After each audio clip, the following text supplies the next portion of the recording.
7 Landfrauen aus 7 Regionen der Schweiz. 7 Nachtessen im Wettbewerb um die beste Regionalküche. Und das sind unsere Gastgeberinnen. Deste Kempf aus Unterschechen, Kanton Uri. Die Pia Blatter aus dem bernischen Oberbütschel. Die Clara Schurtenberger aus dem luzernischen Ballwil. Dann sind auch dabei die Fabienne Müller aus dem st. Gallischen Mels. Die Maria Höhn aus Wädenswil, Kanton Zürich.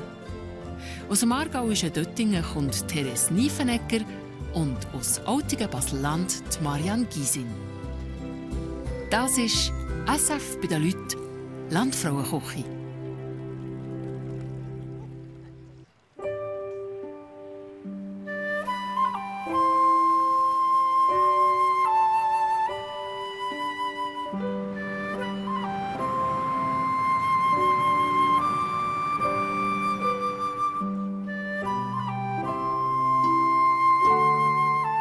Es ist Samstagmorgen.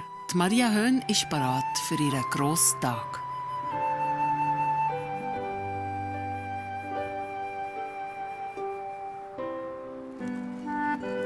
Ein Kürbis braucht Maria für die Vorspeise, wenn die Landfrauen zum Znacht zu einer auf den Gaumenhof kommen.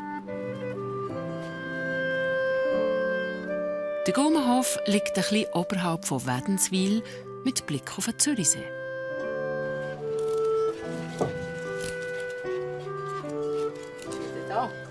Wo bist du? Ich mache hier Kürbissuppe. Also ich tue sie jetzt einmal oben und tue sie dann gegen den Mittag fertig machen. Die Vorbereitungen fürs Essen und für die Ankunft der Landfrau sind gut gelaufen diese Woche. Mir hat die Woche gefallen und ich bin nicht nervös, immer noch nicht, nein. Aber eben einfach angespannt, das bin ich schon. Der Rest des Menüs, der Hecht aus dem Zürichsee und die rohe Äpfelcreme zum Dessert, macht Maria dann erst, wenn die Landfrauen da sind.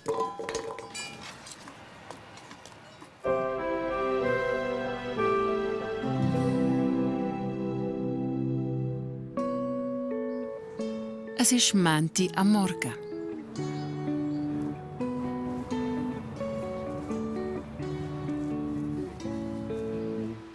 Maria, ihren Tag fängt dann gut an, wenn sie Zeit hat, zuerst mit ihrer Hündin, der Sina, einen zünftigen Marsch zu machen. Jetzt kumpeln wir noch. Hopp, hopp, hopp. Ups, das ist daneben. Komm, hopp. So.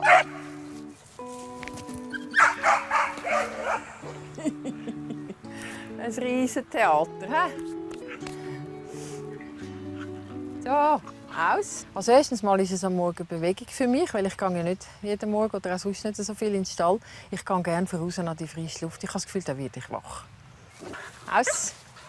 Jetzt dürfen wir den versorgen. Ja, komm. Nein, nein. Psst.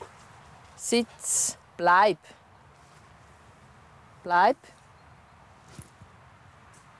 Sila. Nein. Sila. Wir gehen weiter. Komm. Sina ist 1,5-jährig und ein Appenzauer Mischling. Zurück auf dem Hof gibt es zum Morgen. Zuerst kommt Sina dran und dann die Familie. So. Nimm's.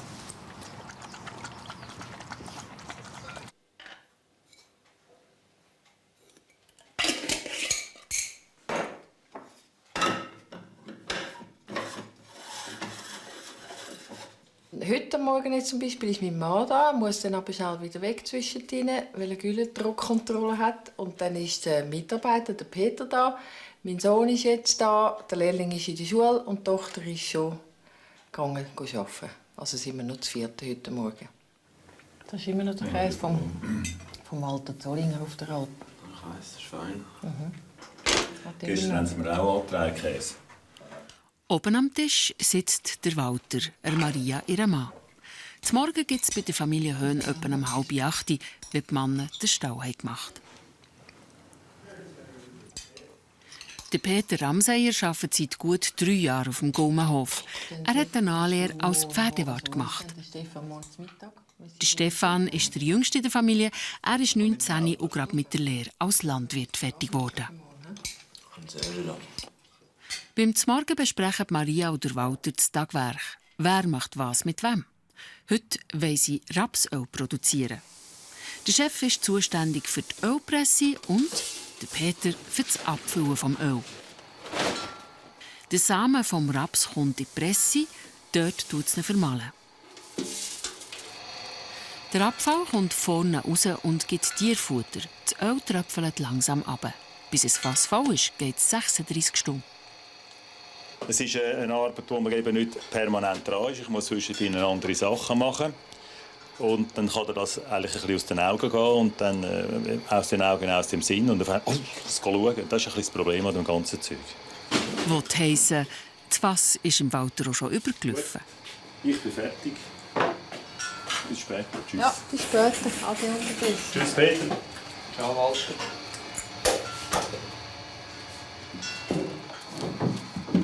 Die Maria macht den Finish beim Rapsöl und sie ist für den Verkauf verantwortlich.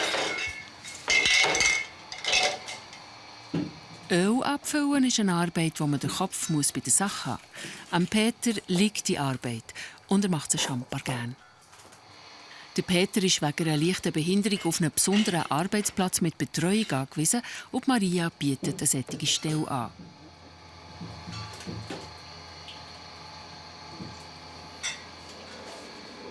Der Peter arbeitet vielleicht ein Spürchen langsamer als üblich, aber sehr gewissenhaft. Wichtig ist, dass der Verschluss, einfach der Deckel, gut sitzt. Da haben wir jetzt wieder eine, die nicht geht.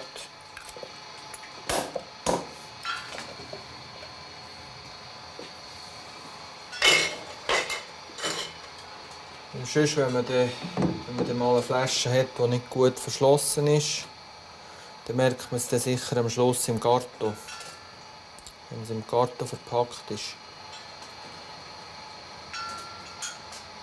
Und sie rinnen.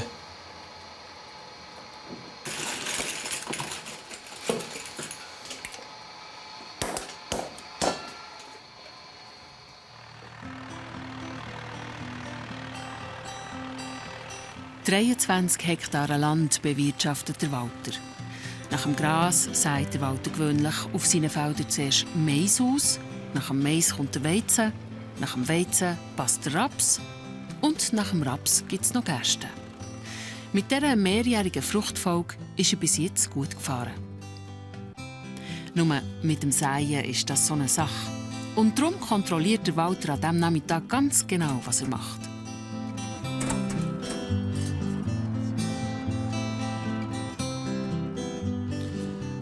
Das ist Raps, Ölraps. Für uns ein Rapsöl später. Er ist jetzt einfach blau, weil er gebeizt ist und biliert, damit alle Kernchen gleich gross sind. Und ich muss jetzt einfach schnell schauen, so ein bisschen für mein Gefühl, kommt jemand ein bisschen raus, oder weil man sieht es ganz schlecht. Und ich habe jetzt das Gefühl, es stimmt ungefähr. Weil, wenn du den ganzen Platz gesehen hast und dann hast du das Gefühl, es ist ja immer noch fast voll, ist es schwierig, was machst du dann? Dann kannst du einfach warten, bis es vorkommt und denken, ja, hoffentlich stimmt es gleich. Auf dem Gomenhof sind 14 Ross in Pension. Misten und Füttern gehört zum Service. Die Ross ausreiten oder longieren, die besitzen selber. Die Maria hat auch ein Ross. Es ist Daylight.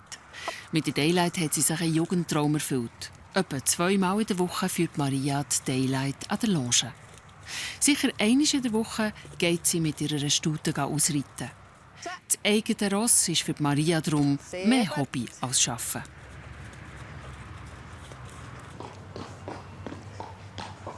Die Maria ist zu Brunnen am Vierwaldstättensee aufgewachsen und schon als Kind war sie in die Ross vernarrt.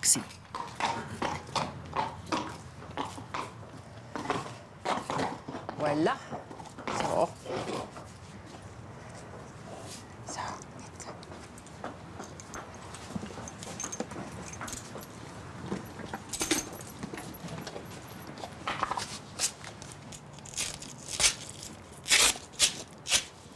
Die Maria ist keine pure Tochter und erst auf dem Gomenhof, wo der Walter von seinen Eltern hat übernommen hat, Maria gelernt, was es braucht für das Bauern. Sie ist ein Tier, wo ich das Gefühl habe, ich habe einen guten Bezug zu ihr. Wir verstehen uns auch recht gut. Wir sind immer am Arbeiten miteinander. Ich hatte früher nicht Ross, aber ich wollte schon als Kind immer Ross wählen. Und ich bin zu Brunnen eigentlich viel bei den Ross geguckt. So, ja. Das ist schon ein Bestandteil, der in mein Leben gehört, denke ich. Wenn sie Zeit hat, hilft sie auch im Stall mit. Die Boxen der Ross werden 3-mal am Tag rausgemistet.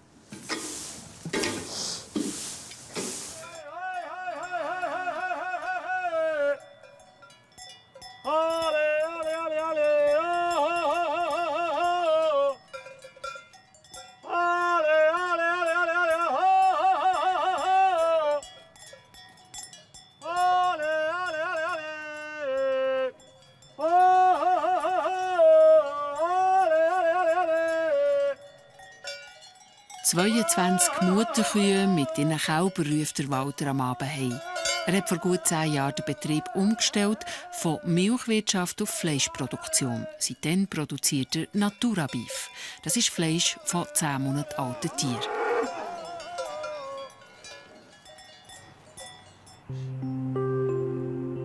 Es geht noch 4 Tage, bis die Landfrauen auf Wädenswil kommen. Es bleibt also noch ein bisschen Zeit.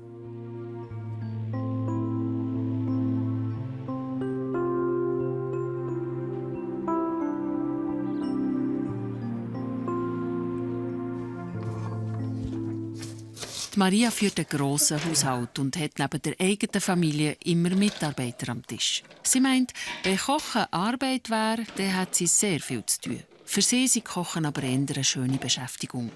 Und so ist sie an diesem Morgen für das Landfrauen zur Nacht beschäftigt. Es gibt am Samstag beim Wettbewerbsessen einen Hecht aus dem Zürichsee. Dazu braucht es noch eine Sauce. Zwiebeln, Knoblauch, Rapsöl, Essig, Senf, Mayonnaise und Crème fraîche sind die wichtigsten Zutaten dafür.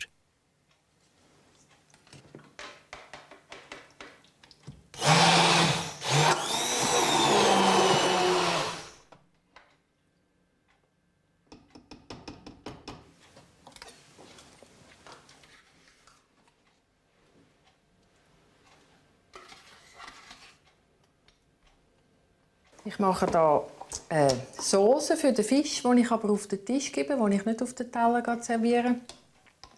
Das ist eine, die ich auch so selber ein bisschen kreiert. Einfach so, wenn ich das Gefühl habe, ist es gut.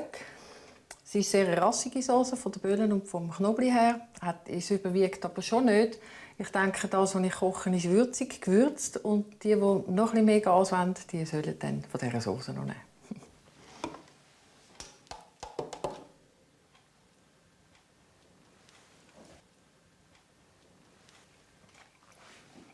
Das Aroma ist gut, sie ist noch ein bisschen flüssig. Ich tue glaube noch ein bisschen Crème fraîche rein. Ja.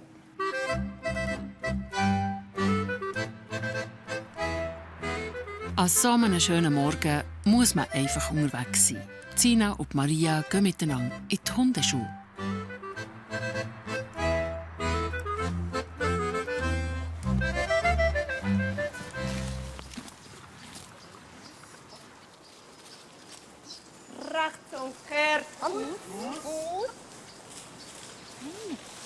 Zina ist schon bei den Fortgeschrittenen. Nach dem obligatorischen Kurs hat Maria gerade weitergemacht in der Hundeschule.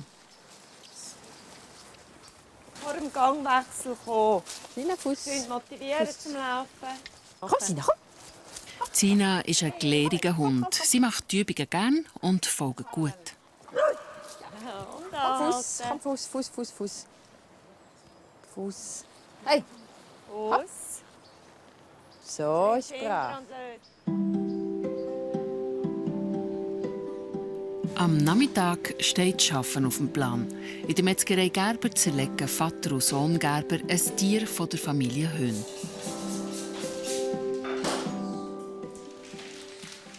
Die Maria und Peter packen ein. Das Fleisch tut Maria selber direkt vermarkten. Ein Teil des Fleisch behalten sie aber für ihre Familie.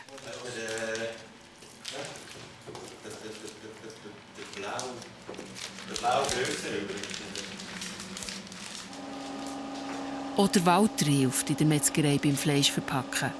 Er bedient die Vakuumiermaschine.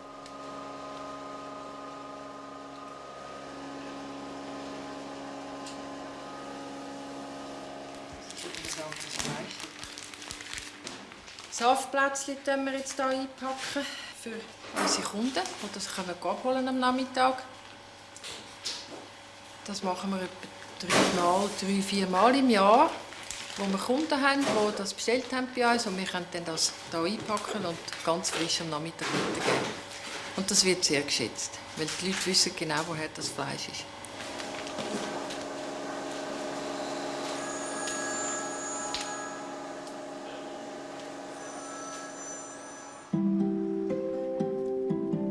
Wenn alles verpackt ist, geht es heimzu. Dort macht Maria sogenannte Mischpäckchen. So hat jede Kundin Hackfleisch, Saftplätzchen, Huft, Hohrrücken, Braten, Geschnetzeltes, Voressen, Seitfleisch und Filet im Pack.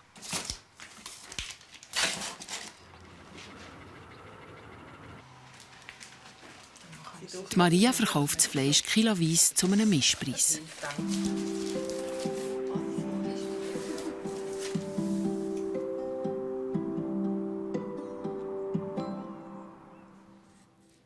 Auch für ihre Familie hat Maria ein Stück auf die Seite da. Heute Abend kommen alle Kinder zum Znacht heim. Katharina ist die zweitjüngste. Sie ist 21 und wohnt noch daheim. Sie tischt für 9 Leute auf. Und zwar für sich selber, ihre Brüder, ihre 3 Halbgeschwister und für Maria und für Walter. Oder Lehrling oder Mitarbeiter essen zusammen mit der Familie. Für so viele Leute braucht es schon ein bisschen Ware.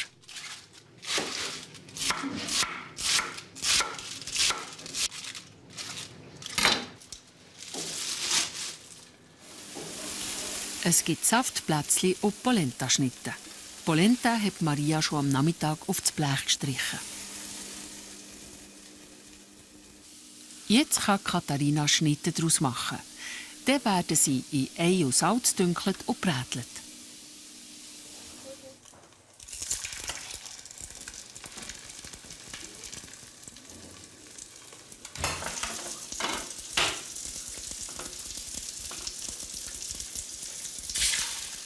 Also ich habe meinen Mann kennengelernt, vor etwa 25 Jahren eigentlich durch meinen Beruf. Ich habe hier gearbeitet im Spital Wedischwil, wo seine Frau gestorben ist. Aber wir haben uns eigentlich schon früher gekannt. Also ich habe die Familie gekannt und ich war hier auch noch nicht so daheim gewesen. Und bin dann eigentlich durch die Bekanntschaft so auf den Bauernhof gekommen und auch in die Familie hineingekommen. Ich bin sehr positiv in die Familie gegangen. Und es war sicher nicht immer einfach, das ist ganz klar, aus ganz verschiedenen Gründen. Auch zusammengesetzte Familie, das ist nicht einfach. Aber ich denke jetzt heute, so 20 Jahre später, es ist gut herausgekommen. Weil ich sehe, die Kinder haben alle können einen guten Beruf lernen, sie sind alle gesund, sie kommen alle heim. Und das ist eigentlich das, was für mich wichtig ist. Guten. Also ein guter, ja. Ein guter miteinander. Danke, danke. Das sind am Walter seine 3 älteren Kinder aus erster Ehe. Sie wohnen nicht mehr daheim.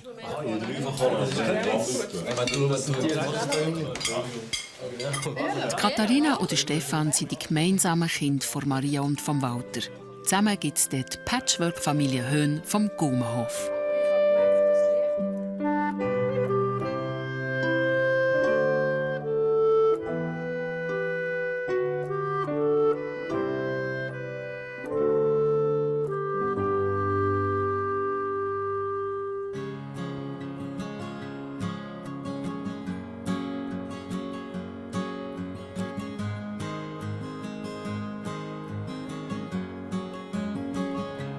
Ein neuer Tag fährt an auf dem Gaumenhof, und zwar mit einer Sitzung.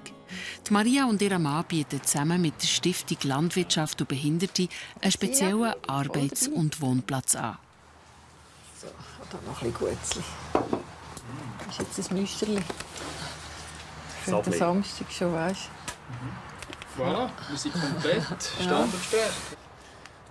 Alle paar Monate kommt Peter Schär auf den Hof schauen, wie es geht. Er ist ein Berater von der Stiftung. Ich kenne den Ablauf einfach ein bisschen so. Ich fände es schön, Peter, wenn du anfängst. Ja, jetzt in den letzten 2 Monaten ist es mir eigentlich relativ gut gegangen. Es hat sich nicht gross gegeben, also nichts gross verändert seit dem letzten Gespräch. Und ich habe mich relativ auch gut eingelebt jetzt mit dem neuen Lehrbub. Und ja, ich hoffe, es geht weiter so. Du hast dich auch ein bisschen entwickelt, denke ich mir. Ja, Traktor liegt ein bisschen mehr drin. Und vielleicht liegt noch ein bisschen mehr drin mit der Zeit. Maria? Ja, aus meiner Sicht auch super. Peter hat einen super Sommer gehabt, denkt mir. Ja, voll motiviert. Er macht es einfach in einer Ruhe, gell? Und wenn einmal etwas ist, dann haben wir auch ein bisschen gelernt, dann umgehen damit, oder? Einfach entweder im Gespräch oder dann halt schnell etwas aushandeln und komm, jetzt machen wir es so. Das denke mir eigentlich schon. Vor einem Jahr hat diese Äußerungen noch nicht gehört, oder? Ja, das ist Ja, aber mit dem Traktor, oder? Das ist jetzt wirklich etwas, wo du scheinbar gerade jetzt einen Schritt gemacht hast, oder? Der Walter und Maria zahlen dem Peter einen Lohn. Für ihre Betreuungsarbeit bekommen sie von der Stiftung eine Entschädigung.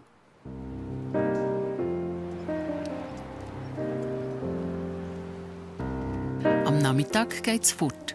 1 bis 2 Mal in der Woche arbeitet Maria auswärts.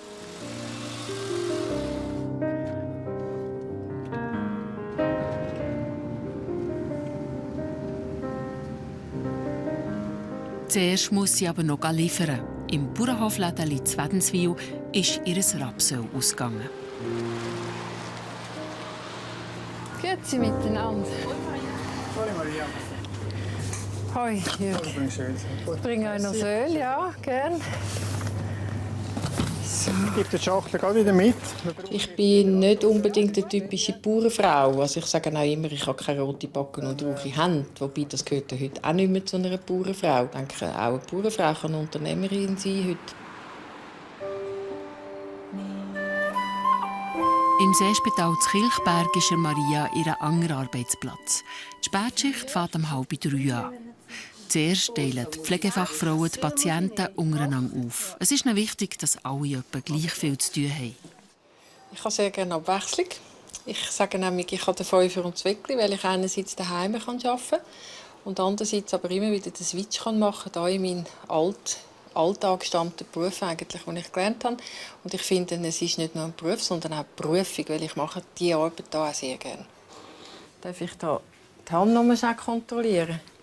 Da ist ja heute Morgen die Infusion rausgekommen, dort, gell? Da haben wir dann hat Anästhesie da noch mal gelegt, gell? Ja.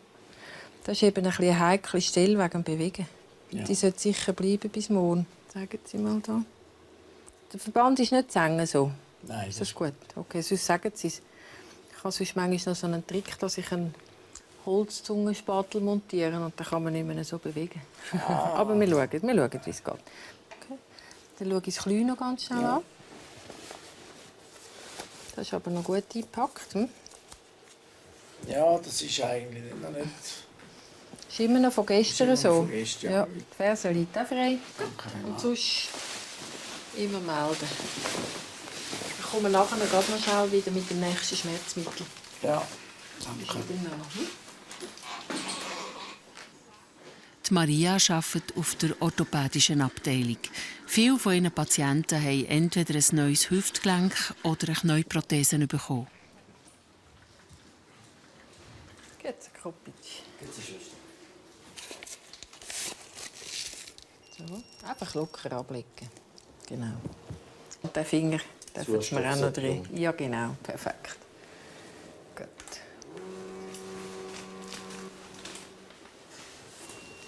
Blutdruck ist gut. 46 auf 89. 146, ja, so. Ja, das ist einfach jetzt gerade. Die Sättigung ist 100. Das ist gut, ja. Mehr geht nicht. Mehr geht nicht. Gut. Ich habe gerne Leute, die etwas läuft, die viele Infusionen haben, die Medikamente haben, die einfach eine ganzheitliche Betreuung brauchen. Ja, da bin ich eine andere Frau. Das ist auch etwas, was ich sehr schätze, weil daheim geht es anders zu als da. Und ich glaube, ich bin sehr exakter und genauer und das kann ich da wahrscheinlich ein bisschen besser ausleben als daheim. Die Maria ist auch jemand, der sich nicht aus der Ruhe bringen lässt, auch wenn sie viel zu tun hat. Sie macht eins nach dem anderen. Beim nächsten Patienten muss sie die Infusion wechseln. Und da sind exaktes Schaffen und Sorgfalt gefragt. Und ganz wichtig.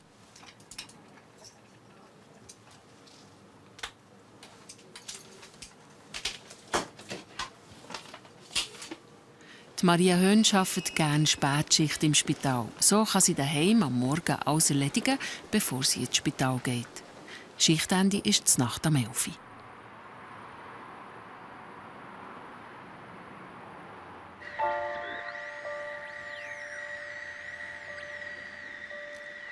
Es ist Freitagmorgen. Auf dem Zürichsee nimmt der Fischer seine Netze rein.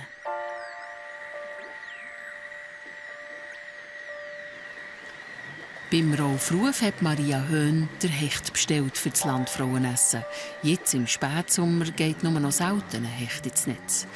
Ob es echt diesen Morgen hat geklappt? Nein, Hecht habe ich keinen heute.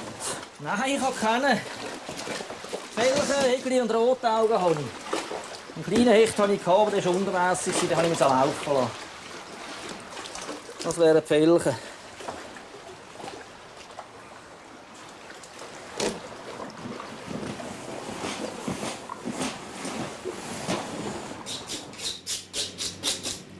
Den Frischfang tut der Fischer Ruf gerade verarbeiten. Er liefert seine Fische an Restaurants und Detailhändler in der Region oder verkauft sie direkt seiner privaten Kundschaft.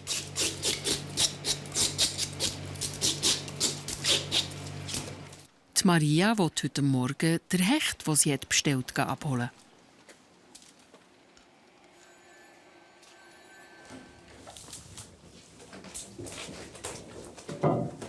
Morgen, Ruf. Kommen wir doch den Hecht holen. Ja, frischen habe ich leider keinen. Wir müssen den Tiefkühlte nehmen, den ich auf die Seite habe, zur Sicherheit. Gut, ja, das ist gut. Okay, holen rasch. Moment.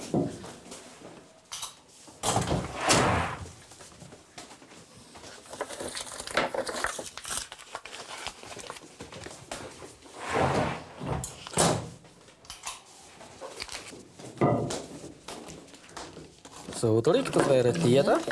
Das wären die Hechtfilet, tiefgekühlt halt leider. Total entgrätet, ja. Ideal für euer Menü, das ihr machen. Ja, super, schön.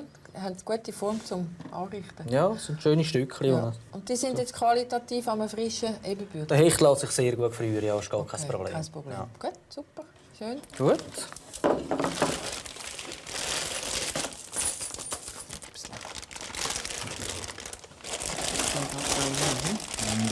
Gut.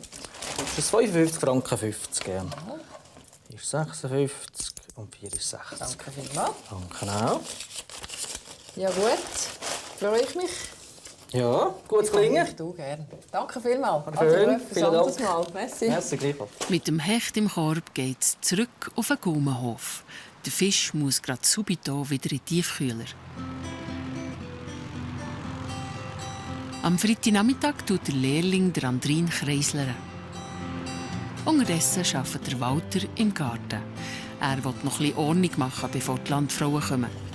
Erst seit ein paar Jahren tut er Gärtnern und für ihn ist es eigentlich mehr ein Hobby. Ich gehe nämlich schauen, was in den Gestellen steht, bei der Setzung und denke, ja, wenn es dort ist, kannst du es wahrscheinlich jetzt setzen und dann mache ich das.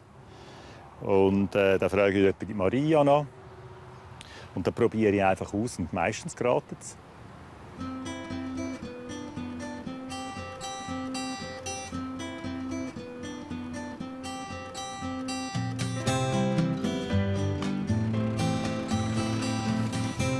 Für das Landfrauenessen gibt es schon etwas aus dem Walters im Garten, oder? Also es hat ja Kürbis. Also eigentlich hat es noch gut. Bohnen sind mager, aber nein, sie macht etwas von da. Sie hat mir das versprochen.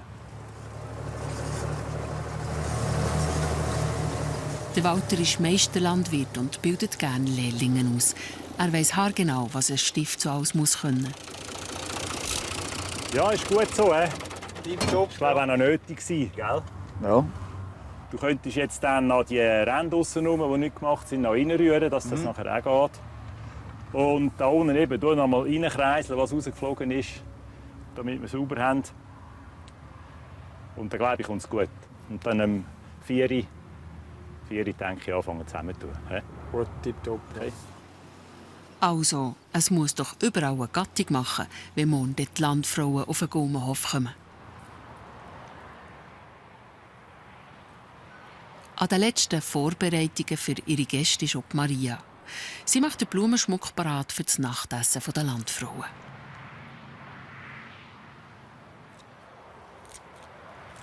es kommt, wie es muss. Und ich denke, wir machen, was wir können, und dann kommt es wahrscheinlich schon gut.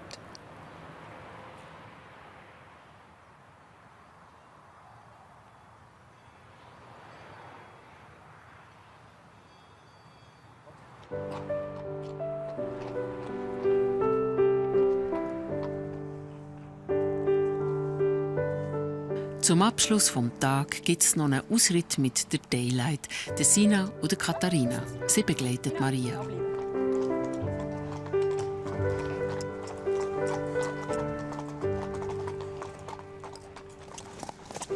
Sina? Sina.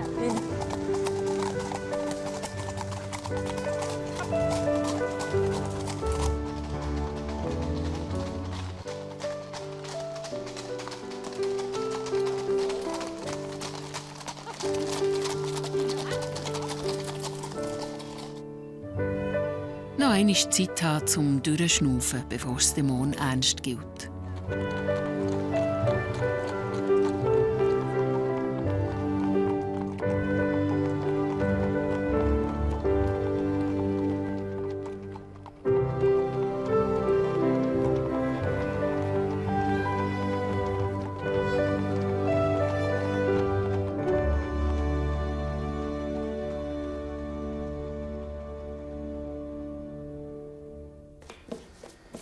Jetzt ist er da, der Grosstag.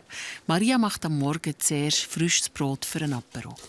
Es gibt Stangenbrot mit Käse überbacken.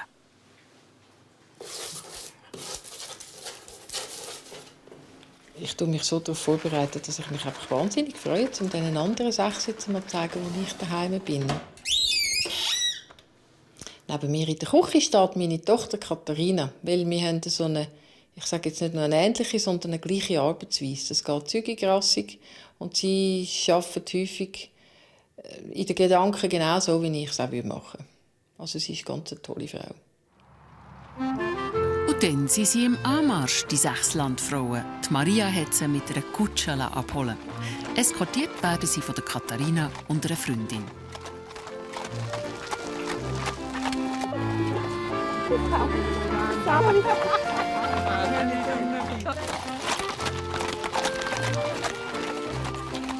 Was geblasen.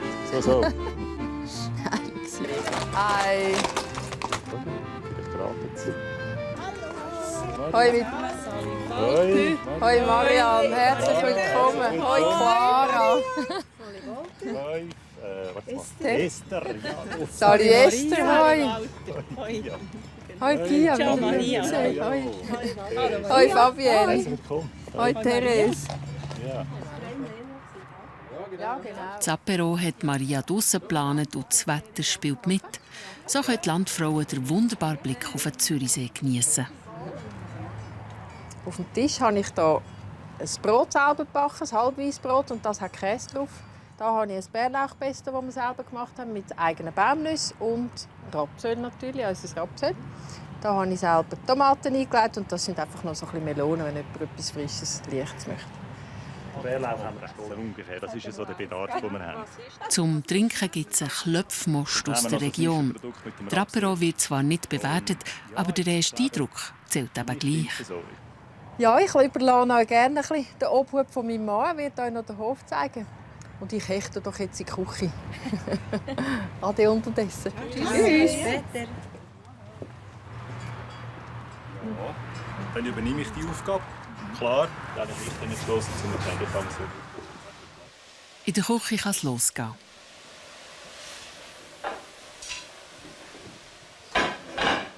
Zuerst spült Katharina den Hecht kalt ab. Er ist schön aufgetaut.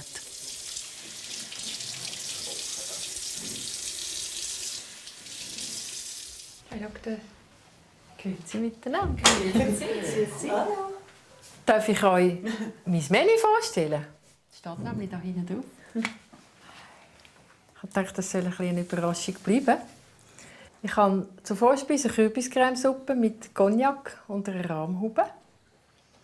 Und dann habe ich im Hauptgang ein Zürichsee Hechtfilet. Royal, das ist das Rückenstück vom Hecht, das ohne Kräut sein sollte.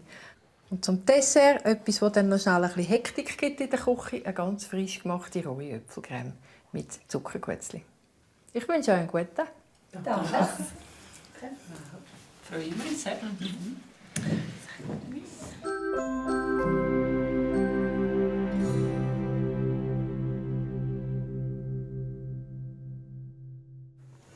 Die Kürbiscremesuppe ist fast fertig. Voilà. Willst du auch mal probieren? Yes. Da hat ja gemeint, ja, dann merke ich den Pfeffer, aber es ist nicht scharf. Und dann habe ich gedacht, ja, mal 5 Löffel lang jetzt mit der Schärfe. Ja, aber kannst du noch irgendetwas bisschen, ja. Das ist ein bisschen... Und das hast du Cognac dran? Ja, aber das verkocht immer, das tue ich noch mal, kurz bevor man es serviert, noch mal dran. Weil der verdunstet dann gerne immer wieder ein bisschen. Die Suppe ist gut. Ich tue dann kurz bevor wir servieren, tue ich noch mal einen Schluck Cognac dran. Das verdunstet irgendwie so ein bisschen. Es braucht einfach, aber man darf ja auch nicht zu viel. Es ist ja Kürbissuppe, nicht eine Cognac-Suppe. Oh, super. Hoffentlich bringe ich den da raus und sonst haben wir ist der nicht schon mal offen? Ist der abgebrochen? Den habe ich ja vorher nicht gebraucht. Jetzt ist er voll abgebrochen. Oh, Scheibe. Er macht nicht, weißt, dann nehmen wir Aber den keine ganz runter und dann hole ich ein Siebli. So. In der Stube serviert der Walter Wasser und Wein. Es gibt zuerst ein Pinot Gris von der Halbinsel Au. Der Walter trägt zur Ehre vom Tag Zürcher Mannentracht. Zum Wohl miteinander. Danke. Gesundheit. Gesundheit. Zum Wohl. Zum Gesundheit. Jetzt wird die Mutter noch mutig. Wenn du schliesslich schon schreibst, als Inhaltsstoff musst du schon ein bisschen rein tun. Genau. Gut.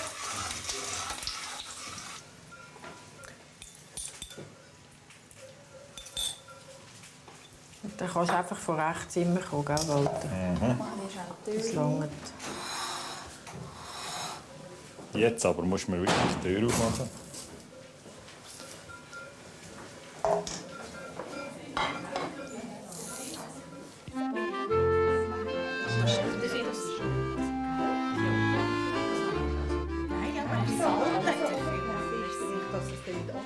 Also ich bräuchte noch ein Esslämpchen. Muss man besorgen. Jetzt geht's los. Schon zum 5. Mal kommen die Landfrauen heute zusammen. Der Wettbewerb bei der Maria in der Stube hat angefangen mit der Kürbiscremesuppe. Auch die bewerten die Frauen wieder.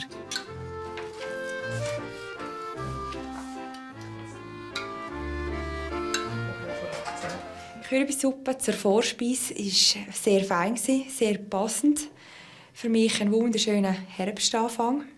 Ich hatte sie sehr gerne. Die Kürbissuppe hat ein bisschen pfefferig geschmeckt, für mich. Die Pfeffernoten, das hat man gut rausgeschmeckt. Wir mussten so ein bisschen im Mund haben und dann ist das langsam so gekommen. Und das war noch interessant. Ja.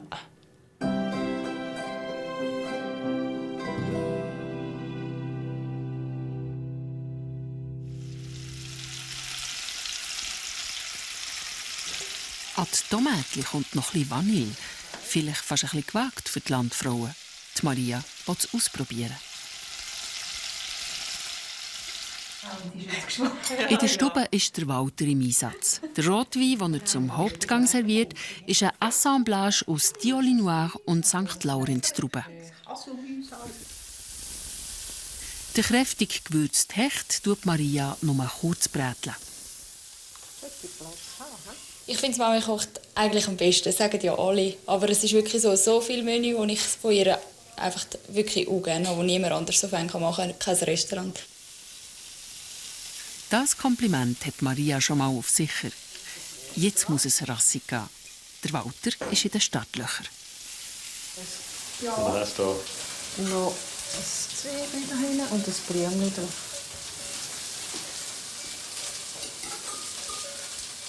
Aber da muss ich nicht pressieren, da kann ich ja noch schnell warten, bis ich die nächsten nein, zwei die anderen müssen auch, weißt du, sie müssen dann auch... Ja, aber bis ich die parat, dann bin ich schon längstens wieder da.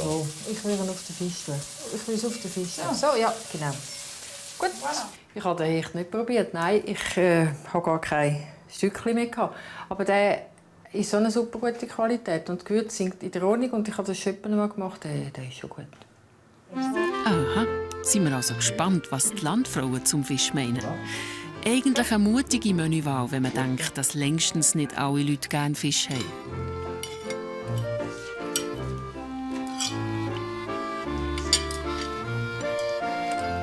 Da das Urteil zum Hauptgang. Der Hauptgang, der Hecht, der hat mich wahnsinnig gut gedünkt. Das war wirklich ein feiner Fisch. Ganz so fein ist der übergekommen mit dem Zitronigen. Das habe ich auch gut gefunden. Der Hecht, der war eigentlich ganz gut. Der war nicht trocken. Es hatte kein Gerät drin. Das habe ich noch geschätzt. Er war sehr gut und ist vom Zürichsee raus. Auf dem Teller hatte es noch Tomaten drauf. Auch noch. Farblich war es schön. Hat schön ausgesehen. Es hat vielleicht für mich ein bisschen zu viele Geschmäcker gehabt, verschiedene. Beim Gemüse dazu, da das Mischgemüse, das es gegeben mit Rüebli und Zugetti war drin und Lauch. Der Lauch hat extrem vorgezogen. So. Und das war nicht so mies. Aber die Tomaten waren wunderbar und die Herdöpfel waren auch gut. Ja. Nach dem Hauptgang und noch vor dem Dessert sollten die Kühe heim stehen. Das ist Chefsache. Auch an diesem Abend.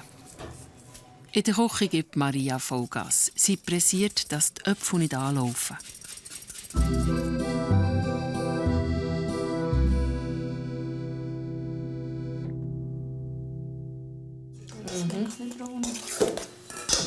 Es gibt ein schnelles Dessert.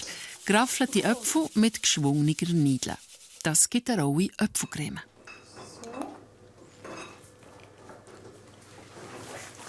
Ja. Probieren wir es auch, Katharina. Ich finde es gut, wenn man so die Zitrone ganz dezent schmeckt, vor allem die Schale. Ja, sie wird schon ein bisschen braun. Aber ich glaube, es liegt noch drin. Und schon kann der Walter wieder auftragen. Dann probieren die Landfrauen wieder und jurieren den Gang.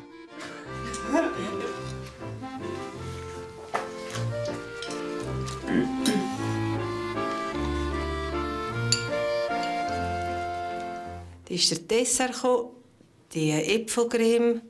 Und das war ganz eine frische Äpfelcreme und die hätte ich wirklich super gemacht. Dessert, das erste Mal, es ist wunderschön angerichtet. Für mich war es jetzt fast ein bisschen zu einfach. Ja. Der Dessert. Da hat es zuerst mal ein Lachen gegeben bei der Pia und bei mir, weil es uns an unsere kleinen Kinder erinnert hat. Geraffelte Äpfel, eines der ersten Mahlzeiten. Die Äpfelcreme ist einfach bei der Farbe ein bisschen eintönig. Ja, wir haben es geschafft. Kann man noch nachschütteln? Ja, okay. Ja, aber ich weiss nicht, dass die Schüssel sieht nicht so schön aus. Jetzt kommen wir dran. Danke vielmals. Bitte. Super, haben wir super gemacht. Gut, ja, bravo, sicher, super. Ja, ist gut, das ist gut.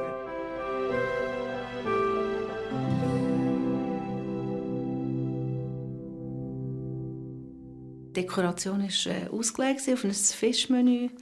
Es war schön gemacht, einfach. Mit den Gartenblumen, die natürlich bei ihr vor dem Haus in Hülle und Fülle überall herum sind, hat sehr schön ausgesehen und ist eine sehr gute Sache geworden. Sind wir geschafft? Hallo. Ja, vielmals.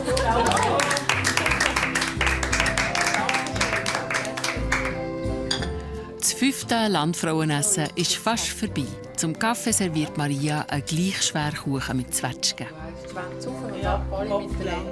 Nächste Woche sind die Landfrauen bei der Therese Niefenegger zu Döttingen im Kanton Aargau eingeladen. Therese ist Weinbäuerin. Ja, das war gut. Schön, ja, man muss gerne Fisch haben, oder hat jemand gar nicht? Ob die Maria mit dem Hecht aus dem Zürichsee den Wettbewerb gewinnt, das erfahrt ihr in der Finalsendung vom 16. November.